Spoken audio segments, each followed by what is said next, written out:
This is the Cycling Over 60 podcast, Season 3, Episode 31, An Adventurer's Mindset, and I'm your host, Tom Butler.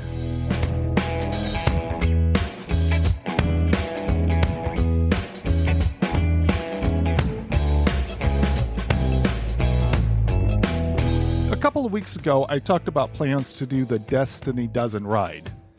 One thing I learned is that the dozen is a baker's dozen. So it is 12 of the hardest climbs in Tacoma, Washington, and a 13th thrown in for fun. It was a really fun event. Leon Nettles, executive director of Second Cycle, led out the group I was in. This group was known as the, quote, fun group. Leon was riding an electric cargo bike with who knows how much equipment on it. It was fitted with 2 batteries, and I bet he needed all the power he had. One accessory on the bike was a fairly good-sized Bluetooth speaker. So when we hit a hill, riders could get inspired by a hill climb-specific playlist. By the way, if you're looking for a playlist to blast from a speaker on your bike, you can search Spotify for Destiny Dozen 24 under the playlist section. I'm not a big fan of playing music when riding, but it worked with the party atmosphere of the Destiny Dozen ride. It is possible that my rejection of music on a ride could just be my age. The Destiny Dozen might have been the hardest thing I've done on a bike. The only thing that might have been tougher was climbing 6,559 feet over Washington Pass. The ride over the pass was a long, steady climb. The Destiny Dozen was short, really steep hills. I managed to do 10 of the 13 climbs. On the other 3, I walked about halfway up. One climb was horrific cobblestones. I think I might have been able to make that climb if it had been a normal road, but I'm not sure. I was going really slowly up the hills, and I just couldn't keep the bike under control on the cobblestones. On the other 2 that I didn't make, my heart rate got high enough for me to stop. One of the hills had a section with a 26% grade. It was just a small section, but I was unable to get past it. It was a little strange because I felt like I got better as the day went on with respect to managing my effort. For one thing, I stayed toward the back of the group. That allowed me to avoid people passing me. Plus, by the time I got to the middle of the climb, people who were going to stop had already stepped off and were pulled to the side. I was riding the Roubaix, so my lowest gear option was 34-34. I think that should be low enough, but there were plenty of people who had mountain bikes or other setups with lower gear options. I did feel like I paced myself pretty well throughout the day. The climbs got somewhat easier, and I did the last 7 hills in a row. I did much better on the longer climbs that weren't so steep. I would have to say, after only the second hill, I texted people saying that I made a mistake, so it took a bit for me to convince myself to keep going. Being in the fun group meant that we rode slower between hills. However, after the last hill, the pace picked up dramatically back to Second Cycle. After the last hill, the pace picked up dramatically back to the finish area, which was Second Cycle in Tacoma where it had started from. I was pleased that I had enough in my legs that I was able to keep up what is a pretty good pace for me all the way to the end. I was also pleased that I took off the next day after the ride, and then did a really light recovery ride 2 days later, and I ended up being fine. So my recovery from what was pretty intense seemed really good. I thought I was going to have some crampings the night after the ride, but fortunately that did not happen. A big question for me is, will I do it again next year? I really did like the challenge of it, so I think there's a good chance that I will do it again. One thing is, I never felt like anyone looked down on me for going slow, or even when I had to walk. It really was a great atmosphere. I'll have to see how I feel coming up to it next year. One thing I'm happy to share with everyone is that Cycling Over 60 has become an affiliate with Cycling Without Age recently. I believe there's something incredibly wholesome about the Cycling Without Age effort. If you don't know about Cycling Without Age, you can get a lot of information from their website at cyclingwithoutage.org. For me, a really great option is to watch a series on PBS called Joyride. You can watch the series through the PBS website or on YouTube. I will put links to both of these. Cycling Over 60 is going to be helping get mechanical support and also training people to operate the trishaws for an organization here in Tacoma, Washington. Hopefully, we can be a resource for the entire region at some point. If you watch the PBS footage about the program, you can see the impact of giving people with limited mobility a ride. For me, this has the potential of bringing an aspect of service to Cycling Over 60, and I'm looking forward to growing our efforts to support local programs.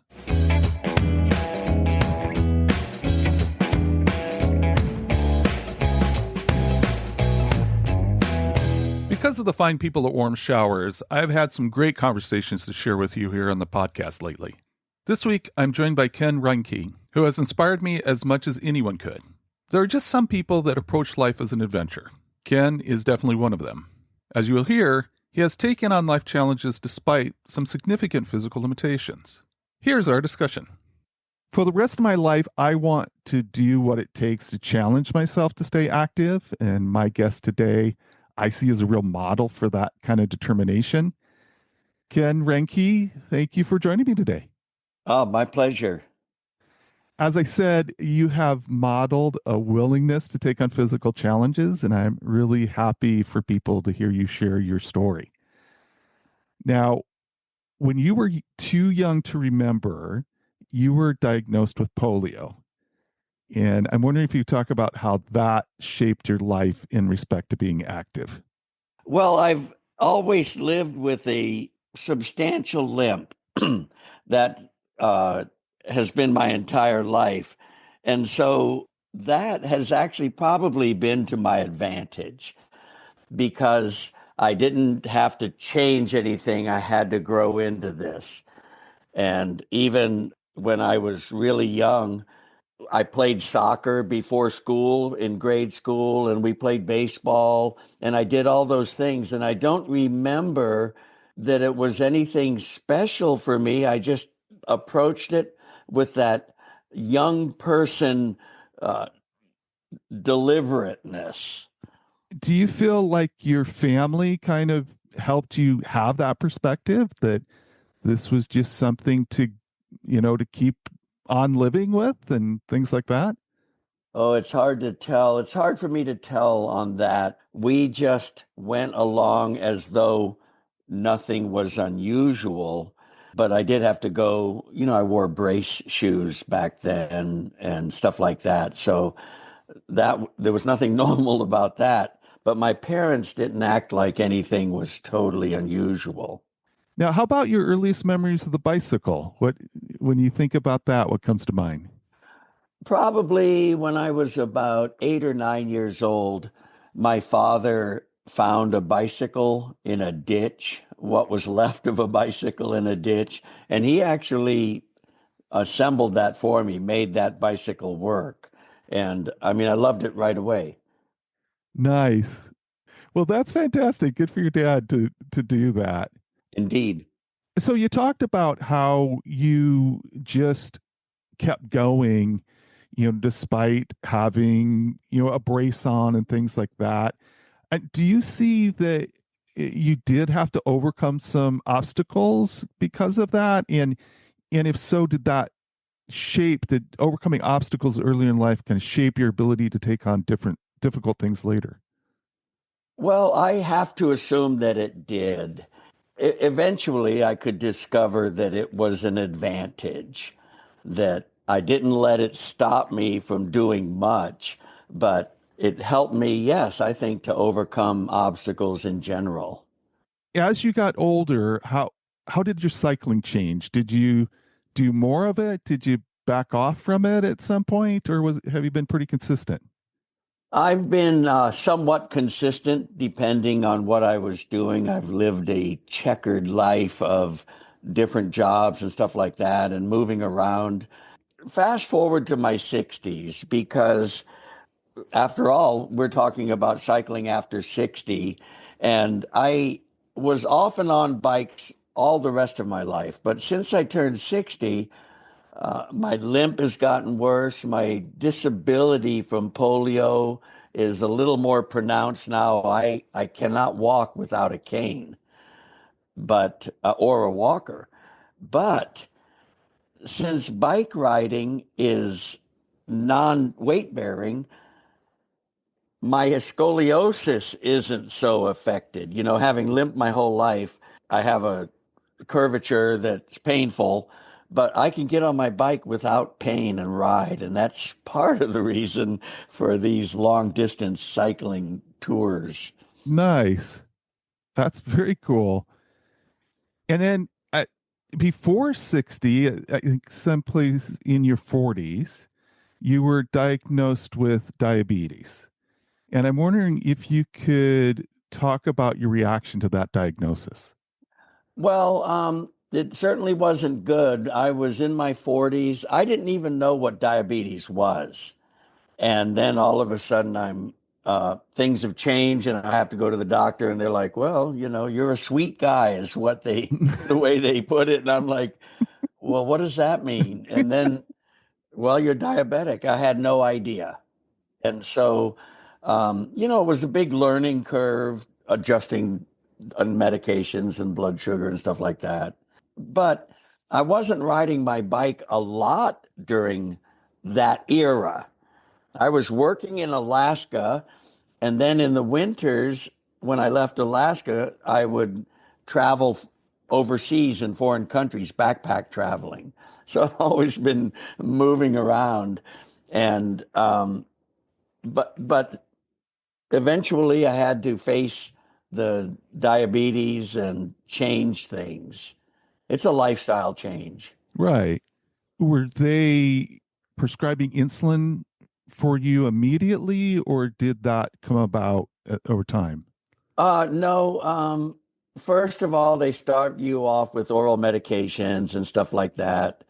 And eventually, I had enough trouble with some of those. I honestly would recommend people go straight to insulin because it's a hormone, it's not a drug, and it's very clean without side effects. I think insulin's a better way to go. So eventually, though, I graduated to that. And so that for the last 25 years, it's just been insulin. Gotcha.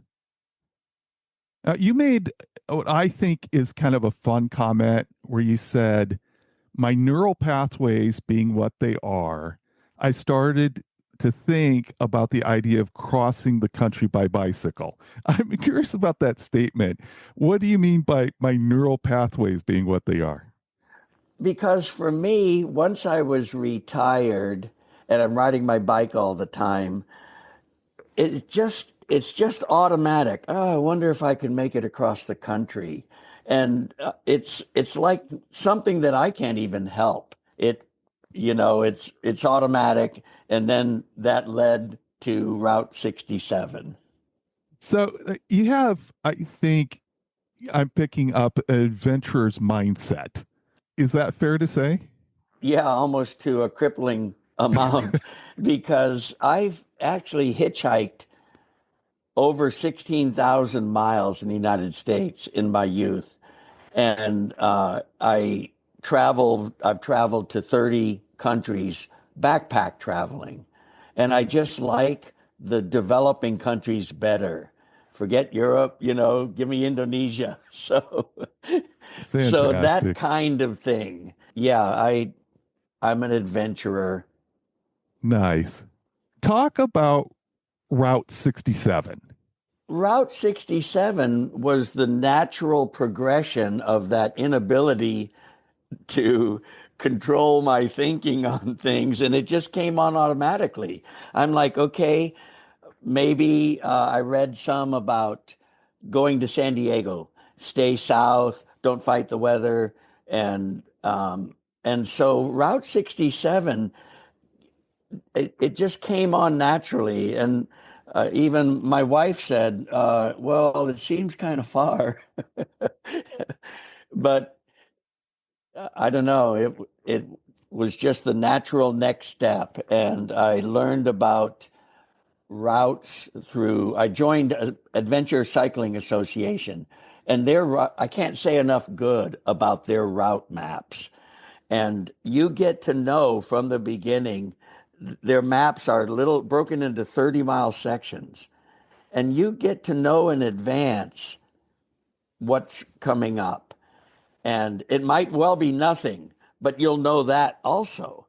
So those maps made Route 67. I call it Route 67 because I was 67 years old. But that made that route easy in terms of, planning what roads to take and stuff like that. Highly recommend that for first time cross country bikers. And so, where were you starting?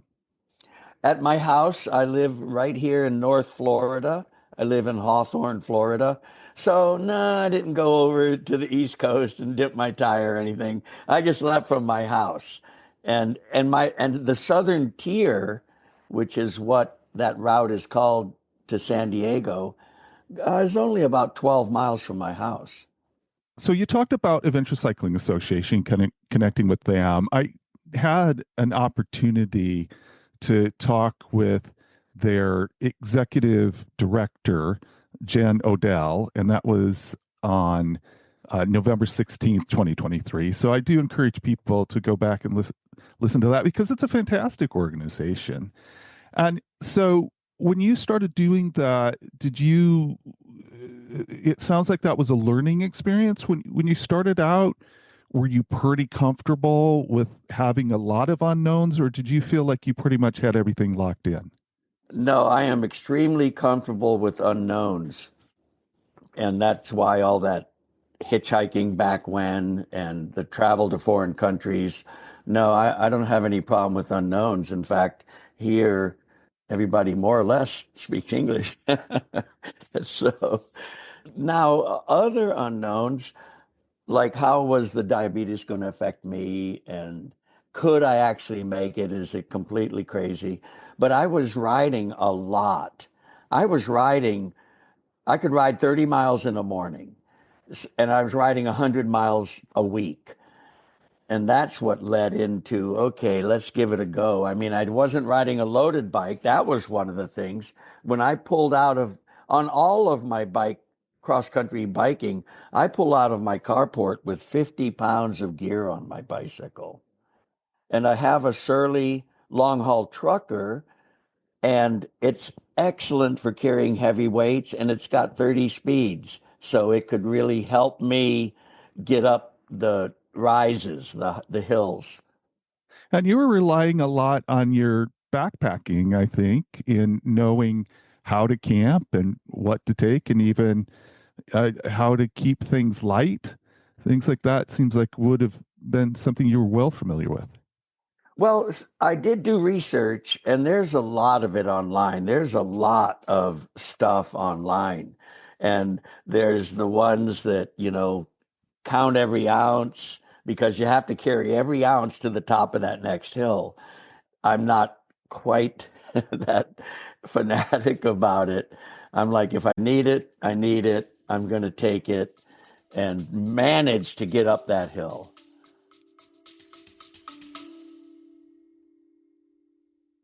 Hey everyone, I'm briefly interrupting this episode to remind you that it is simple to have your opinion shape the Cycling Over 60 podcast. Look for a link at the top of the episode description that says send me a text message. When you tap the link, a text message box will open up and you can type something that will be sent directly to me. I look forward to reading all your thoughts, ideas, and suggestions for the show. Now back to the discussion.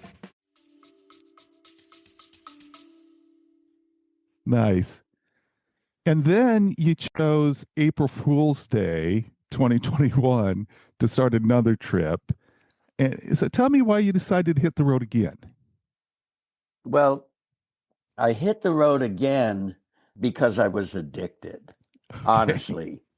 I did the San Diego route. That was about 3,000 miles. And then that during the spring of whatever year that was. And then I did a 900-mile trip down to Key West and back from my house that winter.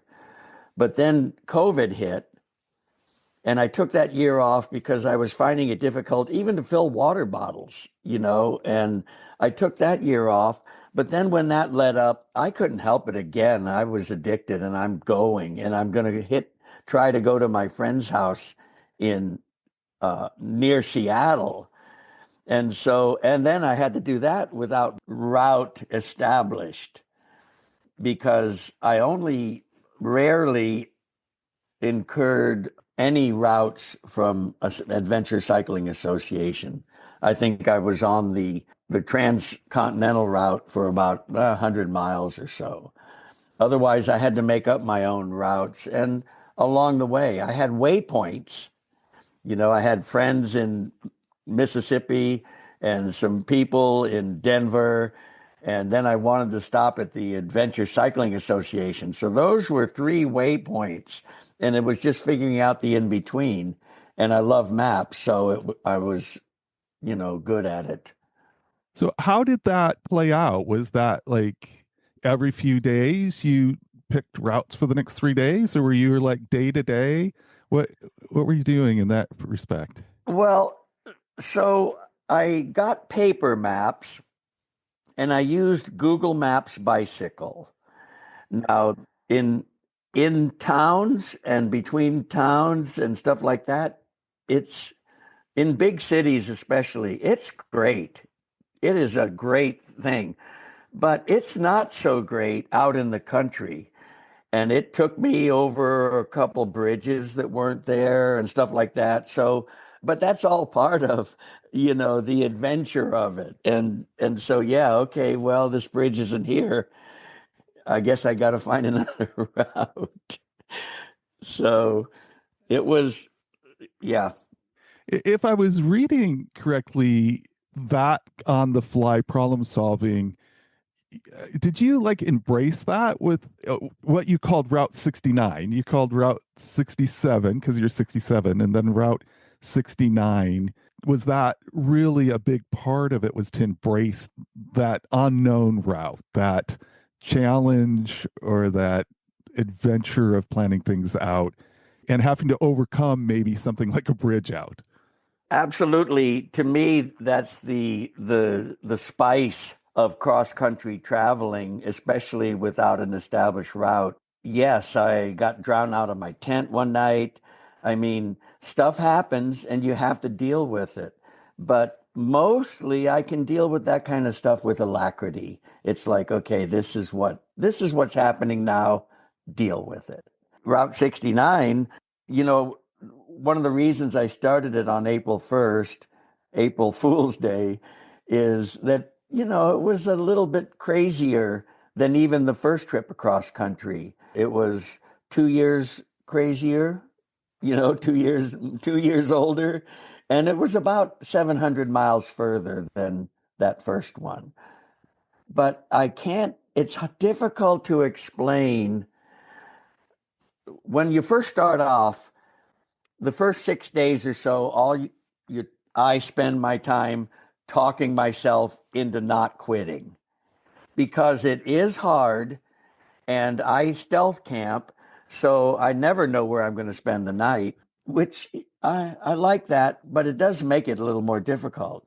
But then once you get over a hump, there's a hump that probably every cross country cyclist has to get over. I don't know. But once I was over that hump and I was at my friend's house in Mississippi, and I look and I go, Denver's another 1,000 miles. It was meaningless to me. Okay, let's go. A It's, 1,000 miles. All right. So what? Let's go. I love it. Oh, And then where did you end up on that route? What was your final destination on that route? well, I wrote a book about that. And what I talked about was I had a friend in Port Townsend, Washington. So it's just a little past Seattle. And so I said, well, I'm going to ride my bike over to my friend's house. It just happens to be 3,000 plus miles away. Well, I love Port Townsend, by the way. I We actually just did a camping trip not long ago where we rode part of the Olympic Discovery Trail, and I I read just about that. Yeah. yeah, and so that area, I think that's a fantastic place. I think to wrap up a huge adventure off the country across the country. Yeah, Um, definitely. And I was in Port Townsend for like 5 days, and every day was sunny. It was a oh, really, okay, really wonderful end to my trip. nice. So here you are at 69 years old. You have dealt with the effects of polio for a long time. You're an insulin dependent diabetic.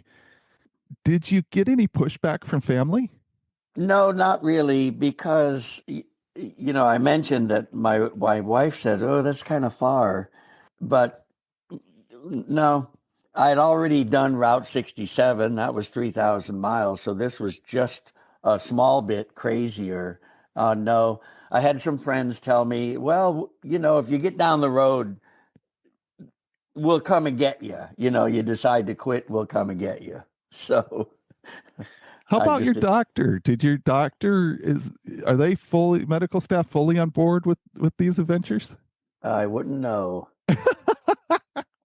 No. Uh, Okay. I don't mess with that so much. Of course, would anyone think that a 69-year-old riding 3,000 miles on a bicycle be a good idea? Who could approve of that? Well, I think that is an excellent observation. And one of the things that I've become more focused on recently is the aspect of a bicycle as a medical device. The truth of the matter is, I am sure that when you're riding 100 miles a week, I mean, that was having just all kinds of benefits for you. And I think that probably medical professionals are realizing more and more just how valuable that kind of activity is. Oh, yeah, I'm sure of it. I just love riding the bike. And did I mention that with the scoliosis, the bicycle is not weight bearing. It's not a weight bearing machine. I mean, a weight bearing way of exercising. And so that takes all the stress off of my back. I mean, I more or less can't walk very well now because of my back, not because of my polio. But I can ride that bike. That's fantastic. You talk about stealth camping. I'm not really familiar with that term. What does that refer to? So I am a inveterate stealth camper. I ride into the evening, and then around 6 p.m., I look for a place to hide out, whether I'm in the woods, out in the woods, or in a town. And by 7 p.m., I'm looking a little more desperately for a good hideout. I can't otherwise afford to make a trip like that. No, it's all stealth camping. And when I'm in small towns, I'll look for churches with no houses behind them and then go behind that church and put my little one man tent up. If I'm in the woods, that's not a problem.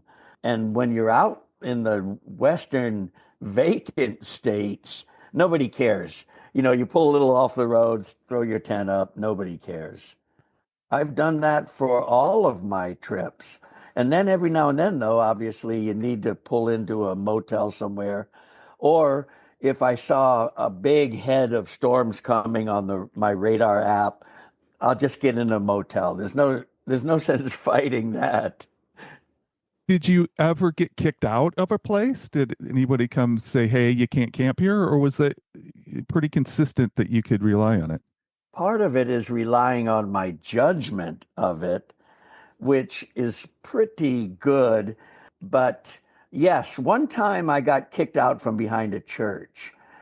I always tell people who are interested in stealth camping, don't camp behind churches on Saturday night because people can show up pretty early on Sunday morning. But this was a Friday night, and the guy was just checking the grounds, and I was all set up behind there, and it was like a putting green. It was a wonderful spot. And then he called somebody, and after some conversation, they suggested I move on. Okay, so Christians out there, I'm just going to say, you know, I don't feel like that's a great representation, kicking someone who's 69 out from a tent in the back of your church. But, Yeah, who well, am I to and judge? But still. well, indeed. I mean, for whatever reason, they may have had vandalism in the past or something. I don't know. And I didn't expect them to explain that to me because, after all, I was the one taking advantage of this place. The problem with that, though, was it was pretty close to dark and virtually impossible to find another place going down the road. And I ended up in a pretty not nice spot.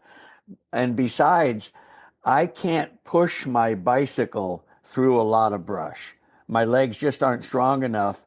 So, like always, I'm looking for, even if there's woods, I'm looking for a road that crosses the ditch, no mailboxes. There's it's a little bit scientific on, and then the tire tracks and so forth. So all those come into my judgment on these stealth camping things.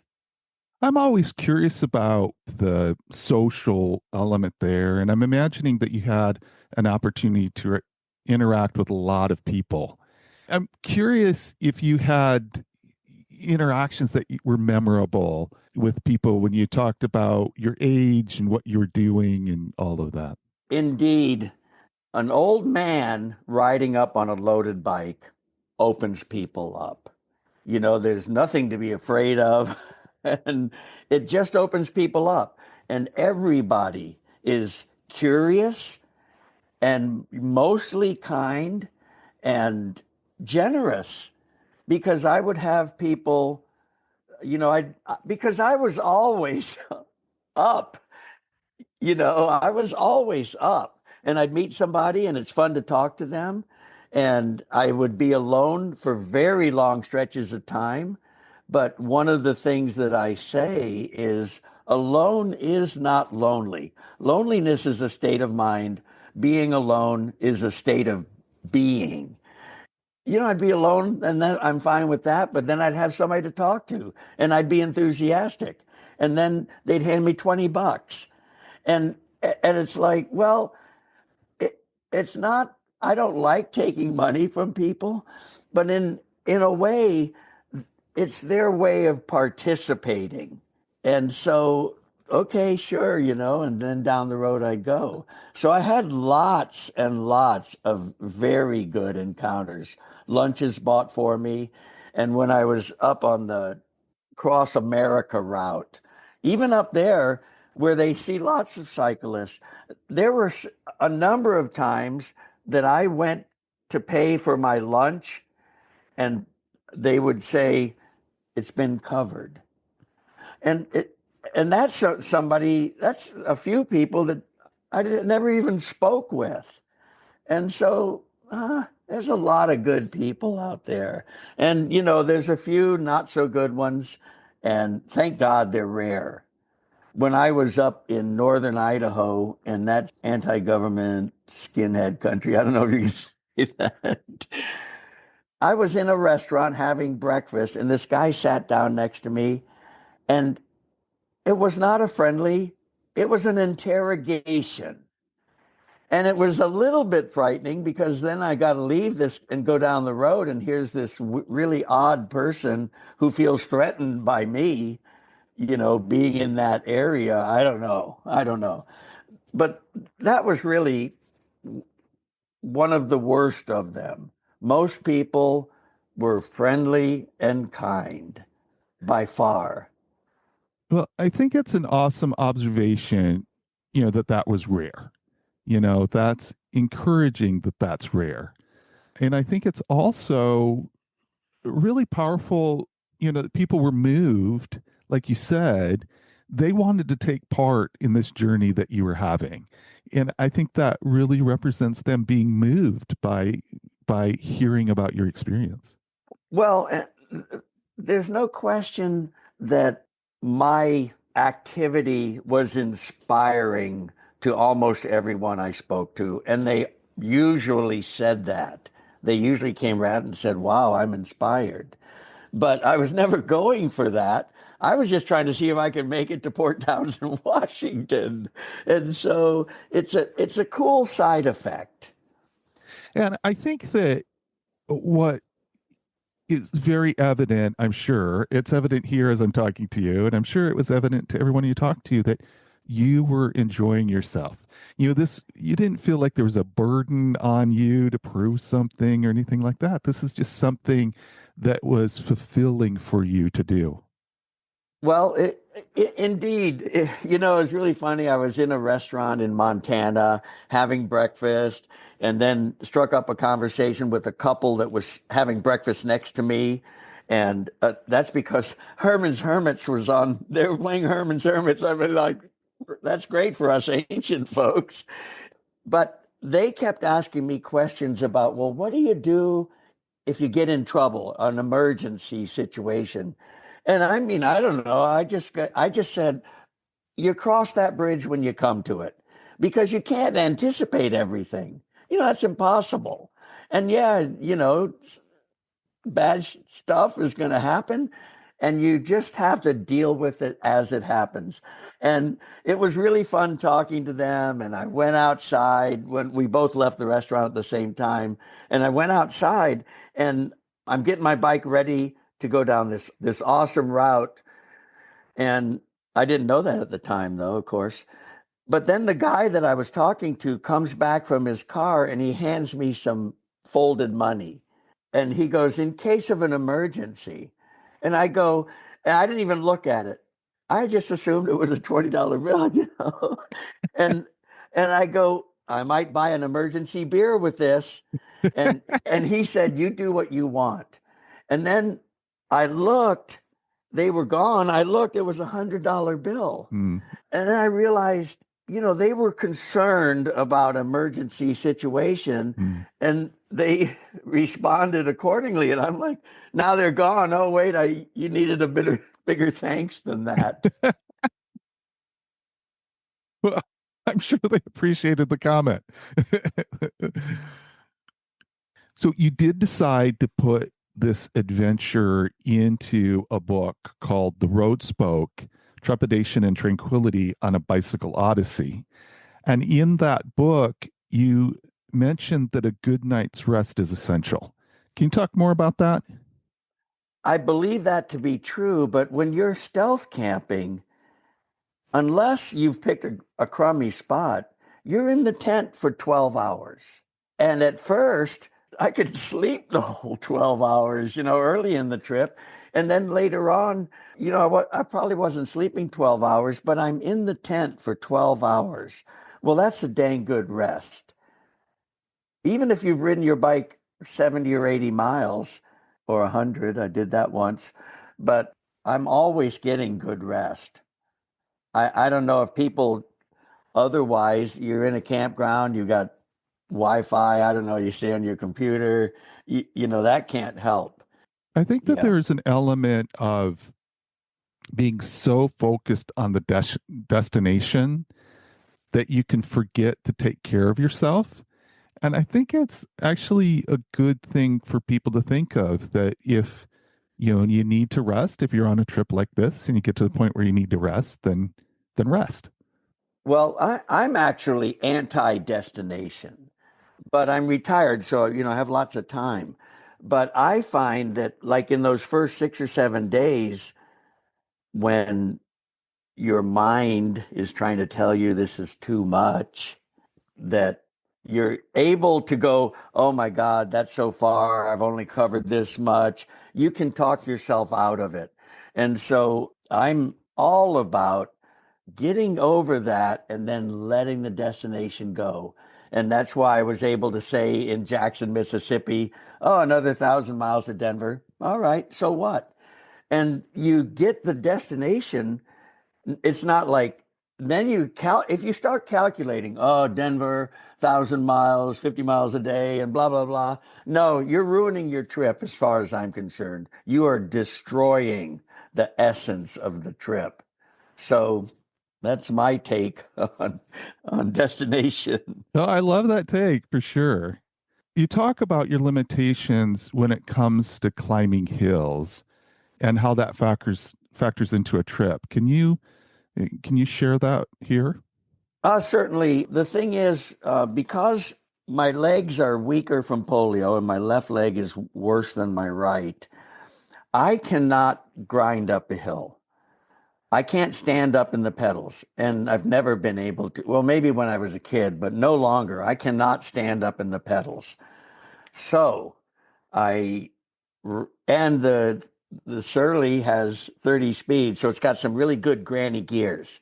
But when I'm at that bottom gear and there's nothing left, I have to stop and get off the bike and push the bike to the top of the hill. And yes, I walk my bike quite a bit. The other thing that I think about when you say that is I imagine if you're going up a pretty steep grade and you're in your lowest gear, I imagine that you're going pretty slow, and you're going pretty slow with a bike that's pretty loaded down.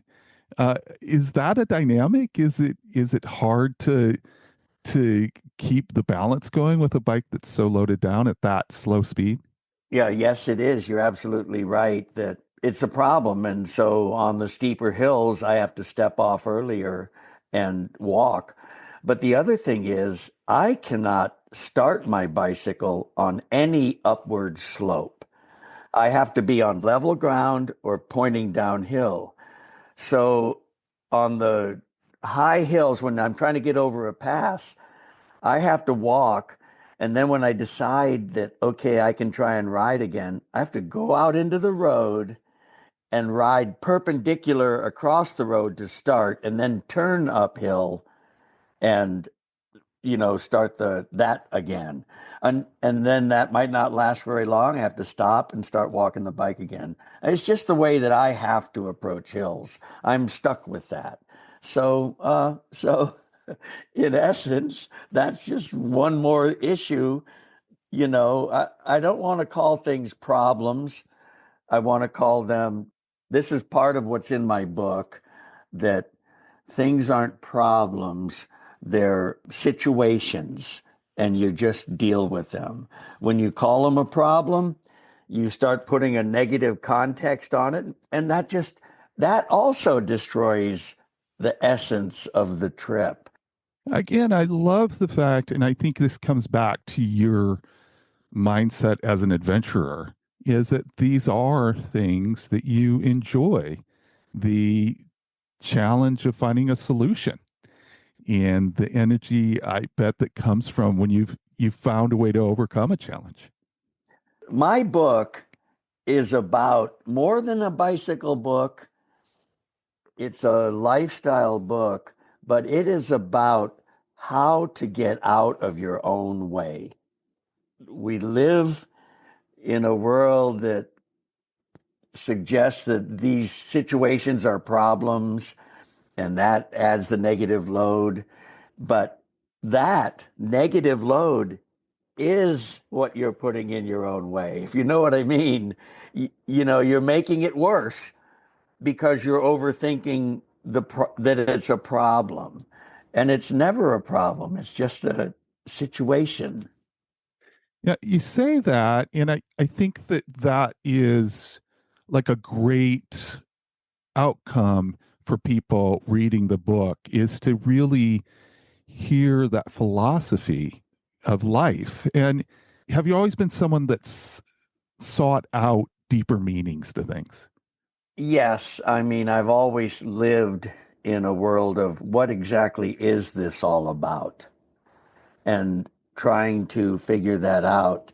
And I hope this doesn't sound too weird, but I think giving things meaning is the best step backwards. And that, I don't know. I don't know if I can condense this. The, You don't have to condense it. Just, yeah, just go into it. So I had no intention of writing a book. I think I've always had a book in me, but I had no intention of writing a book. And I came back from Route 69, and a very good friend of mine, he said, "Well, how did you do it? How did you ride your bicycle across the whole dang country at 69 years old while the rest of us are sitting watching our televisions?" And I'm like, okay, so how did I do it? And that's what I tried to work into the book, this idea I, that, we get in our own way and we can do so much more than we think we can. And our minds are what gets in our way, not our circumstances, our minds. So that's what I'm trying to address in that book. It's actually, I wrote it in the style of my favorite book, which is Zen and the Art of Motorcycle Maintenance. And that book is pure genius. I can't say mine's pure genius, but it's in that style. And it's with his kind of approach to life. which turns out to be more of an Asian kind of approach to life. Um, but neither he nor I are Asian. So. I think that probably truth is truth, right? Mm-hmm. And Yes. so you've experienced things in your life where that connection to the world is deep, and I think that's what you're explaining. Well, and I honestly, so I would love to say that it is so deep that it leaves the mind out. And it's a skill. And honestly, I've pursued it for a long time. And that's, I think, why I was able to ride my bicycle across the country at 69. I was just trying to get that into the book that, you know, I am the best example in the world of how it's more, now I'm going to say mental, but it's more mental than it is physical. I mean, if you saw me walk, you wouldn't even believe that I could ride from here to Georgia. Right. But our minds get in our way. And that's what I discuss in the book. How can we do that? How can we keep that from happening too much? I think that's a great framing of the book. As I read it, what I was seeing was there is in the book, this question of how did you do it? You get to see kind of some practical things that unfold, as you're making your way along. But then there is that element of there is a mindset that you approach adventure with that is, at for you, I feel like it's more about the mindset than having a plan. It's more about experiencing the moment and uh, overcoming things in the moment than it is about knowing what's going on from time to moment to moment. Well, absolutely. I mean, I honestly don't believe that you can plan all that well anyway. I mean, we do our vacations and stuff, but no, it's living in the moment is the only way to go. But we're never taught that. And so that's what I'm addressing in my book. Because I mean, when I meet somebody, I'm happy to see them and I don't even know them, you know. You can distill it down to being pretty satisfied most of the time. I love it. I'm loving this conversation. I love that you're getting into kind of your view of the world and things like that. And so I'd like to go back to where you talked about, people giving you assistance along the way. I think there's several different ways that people supported you. I'm wondering from a philosophical perspective, what you think about that connection between people when people come together to assist each other like that. I think that that's way more available to us than we realize because we're making snap judgments all the time. But if you're in the moment right now, what is happening, you're dealing with that. And I don't know.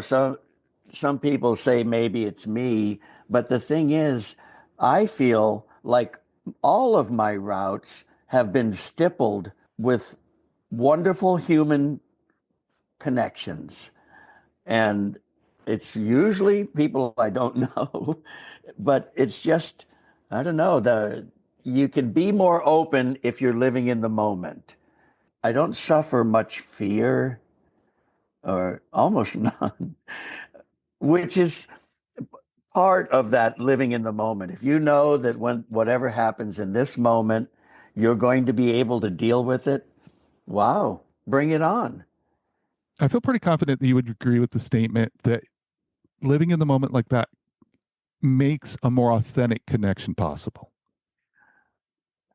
Absolutely, it's the only thing that makes a more authentic connection possible, to not show up with a ton of judgments. That's I mean, I lived I lived the normal life a long time, and I know what that's like, and it's hard to avoid because it's thrown at us from every direction all the time. In fact, I think most people would just go, "What's this guy talking about? He must be an idiot." But because the norm is so not great, if you ask me, that's why I wrote that book. Maybe to edge people, maybe somebody can read that book and get edged out of that norm. And I'd love to think that my book would help anybody who read it.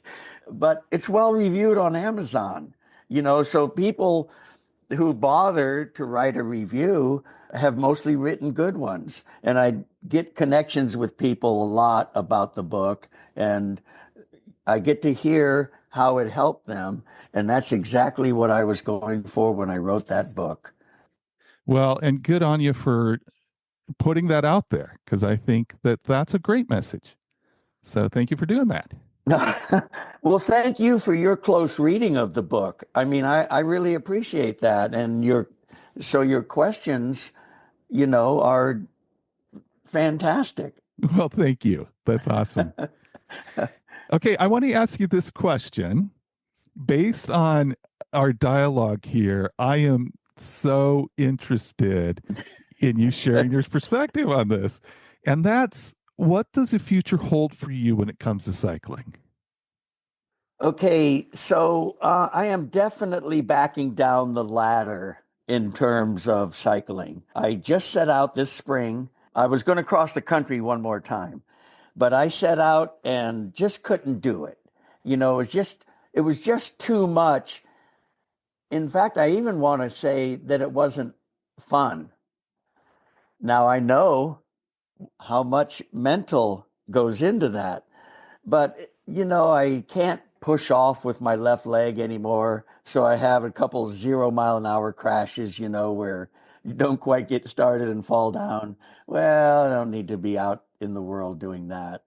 So I'm backing down the ladder so far that I'm even thinking maybe an electric bike is in my future so that all I need is help getting the started, the riding. I still don't think I'll have any problem with, but that getting started and stopping, but also with my scoliosis, sleeping in a tent, getting off the ground and stuff, all of that has become more difficult. Now, would I love to go across the country again? Obviously, this spring I tried it and I made it 450 miles, but then I just rented a car and came home with my stuff. That's no longer in the stars for me. Well, here's what I love about this conversation with you in particular. One is that your mindset being what it is, there's a healthy aspect to you saying, you know what? I could try to force myself. I could try to grit my teeth and get through the pain. But the truth of the matter is, I want this to be something that enhances my life. And at this point, it doesn't feel like it's enhancing my life. Well, I mean, that's really true. I don't know. So really the true answer to your question, what's in the future? I don't know. And I'm going to cross that bridge when I come to it also. I can still ride around. We'll see. And so the other direction I want to go with this is share with us how old you are now. 73. Okay. So at 73, kind of considering some power assist or considering maybe another adaptive form of cycling. Talk to me about that. Does that seem like a step backwards? Does it not seem like the same kind of thing to you? Yeah, a little bit. It does feel like a step backwards, but it's time. It's time for that. And like I have a hard time getting my leg over my surly middle bar and the seat. That's gotten harder. And so I think, well, maybe I should just get a step through bike. But that won't solve the problem with not having the strength to push a load. So I think no more loaded bike tours, and frankly, can't afford a supported tour, but maybe some little supported trips or something. So even around here, a lot of times I ride the same routes. Can you imagine? I mean, riding 100 miles a week, how many times I've been over the same routes here, having done that for years. I always look forward to if my wife's going someplace, she can take me and my bike and drop me off so I can travel some new routes. So, there's solutions.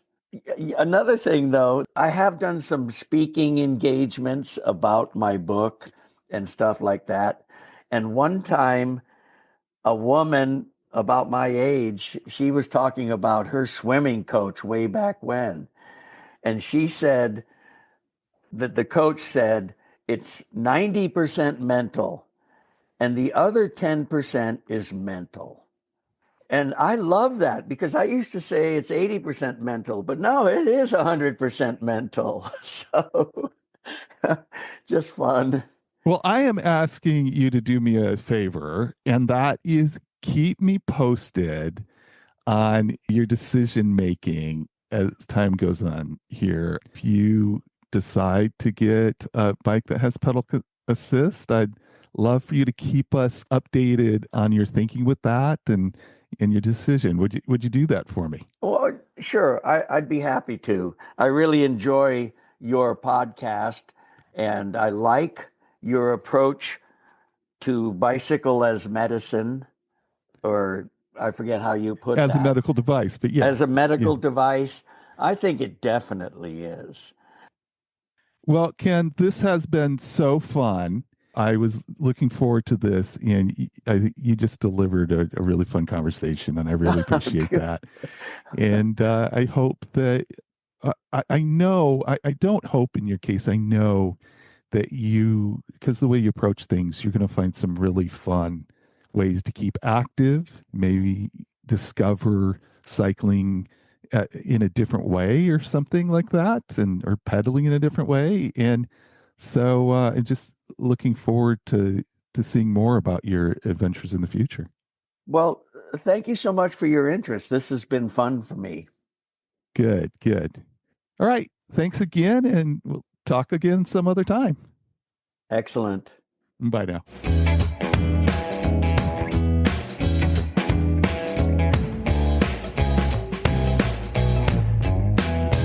I'm so curious to see where Ken goes with his cycling from here. I'm even hopeful that Cycling Over 60 will be able, in some way, to play a role in Ken's cycling future. I keep thinking about what it takes to just ride off without a plan like Ken did it. It seems like one of the calculations is that you can rely on people being decent. I feel we're being constantly pumped with fear tactics these days. Seems like there's a constant stream of messages that the world around us is extremely dangerous and we need to be saved from it. Feels like that fear is being used to control people. And then you have the experience of people like Ken who say that it is rare to meet someone who isn't interested in being kind. Maybe our neighbors aren't so scary. And maybe instead of being afraid, we can focus on being kind and caring ourselves. My hope is that all of us have opportunities to interact with someone like Ken on some journey so that we have the opportunity to be a friendly source of support to someone else. I know that I'll be looking for those kinds of interactions, whether I'm on the bike or off. And remember, age is just a gear change.